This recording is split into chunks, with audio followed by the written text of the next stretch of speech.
After every mass casualty event, those on the left, and the powers that be generally, being the unscrupulous, conniving schemers they are, never let the crisis go to waste.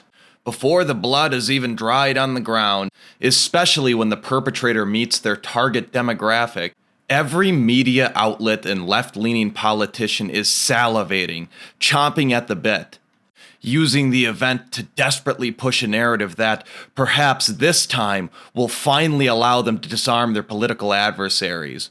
And their sophistry knows no bound.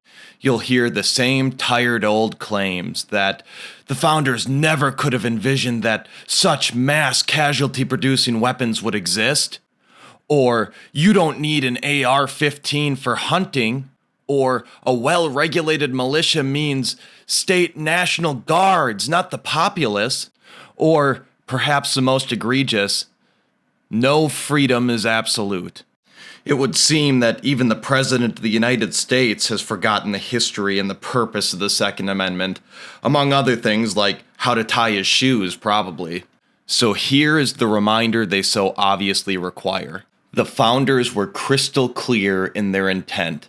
The Second Amendment reads in full, "A well-regulated militia, being necessary to the security of a free state, the right of the people to keep and bear arms shall not be infringed." Now, many on the dishonest left will take a look at that first phrase, "a well-regulated militia," and jump up and down and say, see, the founders intended for there to be regulation on firearms ownership. Well, not so.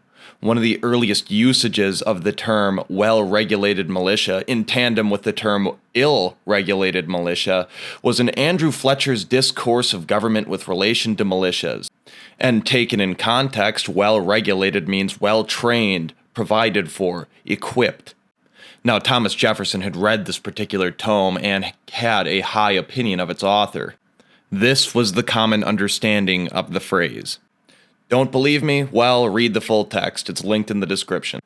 And even today's Supreme Court concurs with that, as they ruled in D.C. v. Heller. The founders were a generation forged by wars.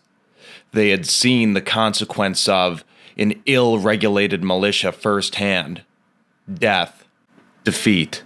They remembered all the defeats of the American military prior to Valley Forge, and the struggle of the intensive training under Friedrich von Steuben that they endured there. These were men who knew that you go to war with the army you have, not the army you want. These were men who were keen on avoiding a repeat of what they had seen in the past with an unregulated, ill-disciplined militia. So serious were these men about it that even the third Secretary of State of the United States, Timothy Pickering, had written and disseminated a book called An Easy Plan of Discipline for a Militia. So serious were these men that they included the phrase, well-regulated. Another trick that the left will try and pull, because they're a bunch of midwits who apparently can't into reading comprehension, is to poke at the syntax and sentence structure of the Second Amendment and try and ascribe the right to bear arms not to the people but to a well-regulated militia. Now, to debunk this, I'll ask you to consider the following phrase. A well-balanced breakfast being necessary to the start of a healthy day, the right of the people to keep and eat food shall not be infringed. In this sentence, who has the right to the food? A well-balanced breakfast or the people? Obviously, the people has the right in both instances. Now, in order to address the common counterpoints to the Second Amendment, such as the founders didn't know or couldn't have conceived that weapons like the AR-15 could exist, or you don't need an AR-15 for hunting, or things of that nature, we have to delve into the original intent of the Second Amendment. In what way is a militia necessary to the security of a free state? In order to deduce that, I would posit that we must turn our eyes to America's cardinal founding document, the Declaration of Independence. To quote, it reads, "We hold these truths to be self-evident, that all men are created equal, and they are endowed by their Creator with certain unalienable rights, that among these are life, liberty, and the pursuit of happiness. To secure these rights, governments are instituted among men, deriving their just powers from the consent of the governed. That whenever any form of government becomes destructive of these ends, it is the right of the people to alter or to abolish it, and to institute new government, laying its foundation on such principles and organizing its power in such form as to them shall seem most likely to affect their safety and happiness. Prudence indeed will dictate that governments long established should not be changed for light and transient causes, and accordingly all experience hath shown that mankind are more disposed to suffer while evils are sufferable, than to right themselves by abolishing the forms to which they are accustomed. But when a long train of abuses and usurpations, pursuing invariably the same object, evinces a design to reduce them under absolute despotism, it is their right, it is their duty, to throw off such government and to provide new guards for their future security. Now, if it's not just a right of a people to throw off a tyrannical government, but a duty, surely the founders would have intended on setting up protections so that a people retains the ability to do so.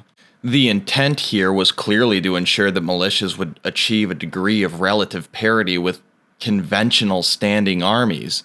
With this in mind, let's again re-examine the Second Amendment. The right of the people to keep and bear arms shall not be infringed. Bear arms, not just muskets or flintlocks or shoulder arms or any other term that would have been used at the time to mean rifle. Arms as in weapons of war, including, yes, sorry, Mr. President, cannons, shall not be infringed, as in Congress shall make no law infringing upon the right of the people to possess arms. So serious about this was the newly formed United States that one of the first acts that Congress undertook was to pass the Militia Acts of 1792, which require, quote, each and every free able-bodied white male citizen of the respective states, resident therein, who is or shall be of age of 18 years and under the age of 45 years, except as in hereinafter accepted, shall severally and respectively be enrolled in the militia, and every citizen so enrolled and notified shall, within 6 months thereafter, provide himself with a good musket or firelock, a sufficient bayonet and belt, 2 spare flints, and a knapsack, a pouch with a box therein to contain not less than 24 cartridges, suited to the bore of his musket or firelock, each cartridge to contain a proper quantity of powder and ball, or with a good rifle, knapsack, shot pouch, and powder horn, 20 balls suited to the bore of his rifle, and 1/4 of a pound of powder, and shall appear so armed, accoutred, and provided, when called out to exercise or into service, except that when called out on company days to exercise only, he may appear without a knapsack. So, the Founding Fathers not only allowed for weapons of war to be possessed, but required them to be possessed, and explicitly defined for us who the militia was. Not regular state forces like the National Guard, but every able-bodied white man who's old enough to carry a rifle. This definition was reaffirmed in the Militia Act of 1903, which did indeed establish the National Guard, but kept the definition of militia from the 1792 Militia Acts as every able-bodied male age 18 to 44 who was a citizen or intended to become one. And this militia system wasn't just for overthrowing a tyrannical government. No, this was also meant to be the primary defense force of the United States in the event of a foreign invasion. Case in point, the United States Navy was practically non-existent up until the Civil War. And before you start reeing in the comments section, practically non-existent in comparison to major European powers at the time. Yes, I am aware of the Constitution and the other original frigates. During the founding and the War of 1812, for that matter, the United States was almost wholly reliant on the privateer system for the defense of their coastline. Privateers being privately armed merchantmen given letters of marque and reprisal by the United States government. And being that the Founding Fathers were so terribly afraid of standing militaries, it's reasonable to posit that this system, in their minds, would have continued forever. This would again not only allow for, but necessitate the private ownership of large caliber naval guns. So don't tell me that the Founding Fathers could never have conceived of the possibility of private ownership of weapons that cause mass casualties. To that point, the idea that the Founding Fathers couldn't possibly have conceived of technological advancement is laughable. We never apply that standard to any other amendment. Imagine if we were to apply that standard to the First Amendment. Well, surely the Founding Fathers could never have conceived of something like Twitter. Free speech only applies to a printing press. Or the Founding Fathers could never have conceived of cell phones, so the right to protection from unreasonable search and seizure only applies to, like, your house, not your cell phone. The founders weren't stupid. They were men who had a tremendous amount of historical perspective. They knew and understood that technological advancement was inevitable, and indeed they had seen a lot of advancement within their own lifetimes. It's not as though they thought that firearms technology would remain at the level of flintlock musket forever.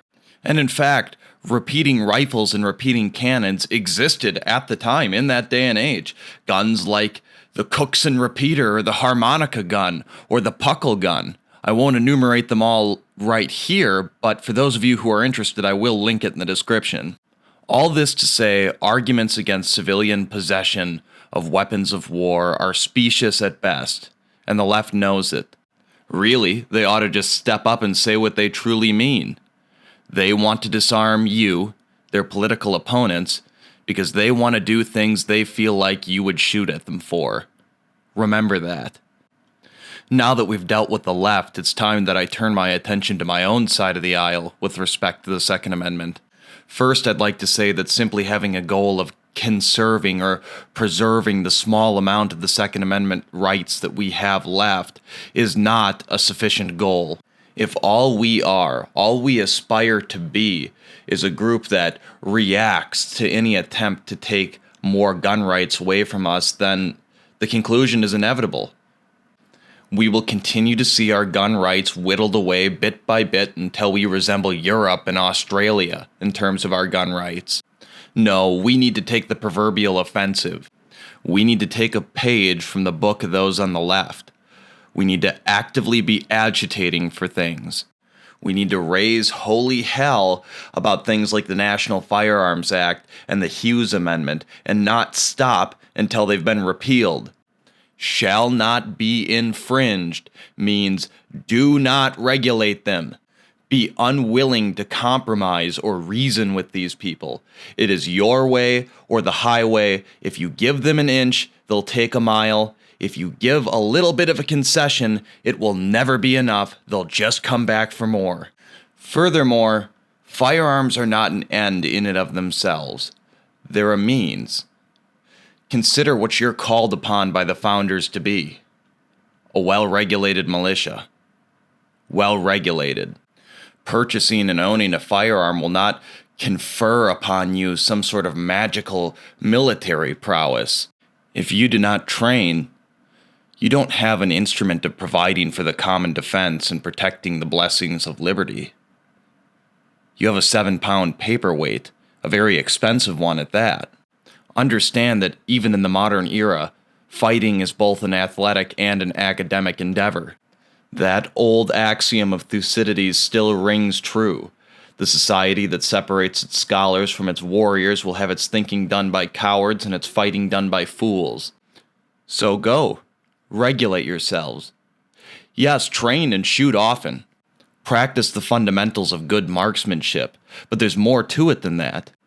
Don't just own and understand how to use a rifle, but know how to maintain it and repair it and maintain a supply of replacement parts for it.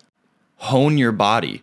It should go without saying that, yeah, you ought not be fat, so watch what you're eating. But practice rucking, practice running. Those two things are the key to most military movements. True, no man could know everything, but become proficient in skills which would be useful in conflict. Every man should own a radio and understand how to communicate properly with it. You should know how to navigate across land by dead reckoning with a compass. as well as be in possession of detailed maps of your local area. You should have some basic medical skills and medical supplies present. Practice practical marksmanship, not just bench shooting at 100 yards, but be able to hit a man-sized target and know your holds from 50 meters out to 300 meters and be able to do it from, at the very least, kneeling and prone, if not standing. And become proficient in basic combat drills like clearing an objective, crossing an LDA or ODA, moving as an element. You don't need to be in the military or have been in the military to understand how to do these things. They're simple, but they need to be done properly. And this documentation on how to do it is all in the public domain. ATP 3-21.8 is out there for free. The Ranger Handbook is out there for free. All the Marine Corps doctrinal publications are out there for free. Download them, print them, buy them, save them, whatever you have to do, just read them and understand them, not just on an academic level either. But it's not all just about the act of fighting. God willing, none of us will ever hear a shot fired in anger. It's also about forming strong communities, particularly strong communities of like-minded individuals. Firstly, we should all aspire to be as self-sufficient as possible. You don't want to be dependent on the government or our fragile supply chain and infrastructure, which would likely collapse or at least buckle under the weight of a protracted conflict. In this day and age, it's very difficult, if not entirely impossible, to be completely self-sufficient, but at least do your best to put another step or two between yourself and your family and starvation. If you're not already living in a rural environment, you need to get there ASAP. If possible, consider keeping livestock of some sort. Even many suburban municipalities, especially those not in an HOA, will actually allow for chickens in your backyard. Start a small garden or orchard on your property. Learn how to can and preserve your own food and store adequate supplies, so that in the event of shortages like we saw with COVID-19, you won't be completely left in the cold, not just a backstock of food, but also everyday things you may not think about: matches, toilet paper, Kleenex, propane, so on and so forth. Have a plan for how to get access to clean drinking water. Have alternate sources of some sort to the power grid so you don't freeze to death in the winter or boil in the summer. Keep enough ammunition on hand. I can't tell you exactly how much is enough, but certainly more than you can carry, and consider reloading if at all possible. This isn't an exhaustive list, but it's just a few things you can do. This doesn't have to be a cringy, larpy prepper thing either. I mean, at the very least, you stop eating goy slop and you learn a couple of cool skills. And become active in your local community as well. Don't be a mentally unhinged recluse who just browses 4chan all day. It also doesn't have to be some cringe-fest militia populated mostly by feds. Like, just go join your local gun club or other hobby group. Like, whatever it is you do that interests you, I'm sure there's a local group for it. More importantly, become active in your local government. The local governments are the key to this whole thing. It's through these local government elections that we may actually stand to have a voice on the larger political stage. And these elections are far less likely to be interfered with. The things that affect you most on a day-to-day basis within your government, it's at the municipal and state level.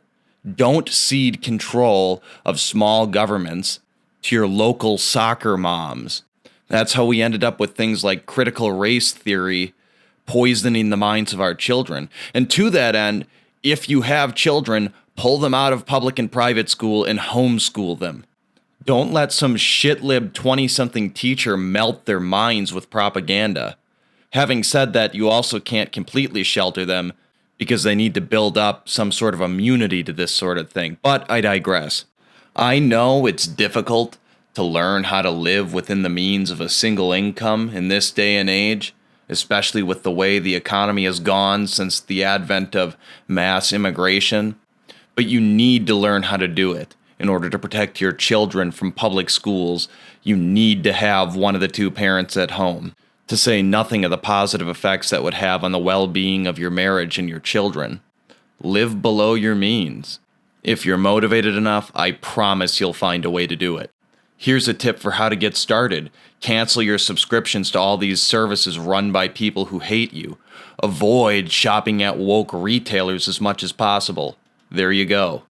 Now, on the surface, some of the things I'm saying right now might seem to conflict with my views expressed in my video on why you don't want a second civil war. Firstly, I would just express that my opinion has not changed. I personally don't want any sort of violence, and neither should you. We're not the main characters. We would likely suffer and then die. This is merely my prescription for dealing with some of the things I pointed out in my last video regarding the weaknesses of any guerrilla movement. What's more, if you want peace, prepare for war. Much is accomplished with the implied threat of violence. Well, what do I mean by this?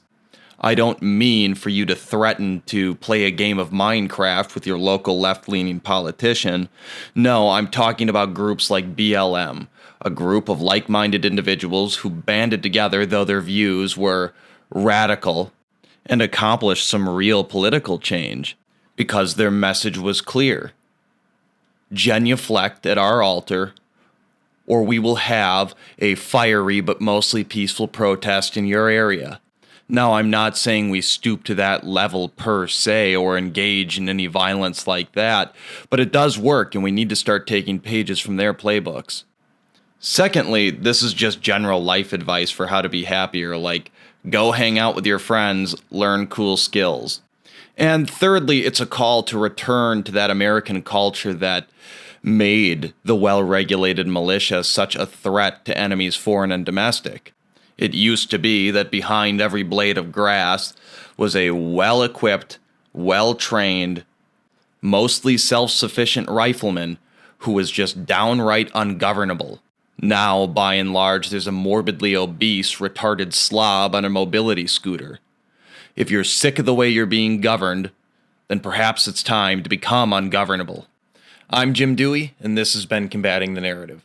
Now, chances are, if you watched to this point, you probably enjoyed what you were listening to, so if you haven't already, consider subscribing, liking, and sharing the video. I genuinely enjoy reading and responding to comments as well, so feel free to leave those too. I'm sure it helps the algorithm out in some way at any rate. But that's it. See ya.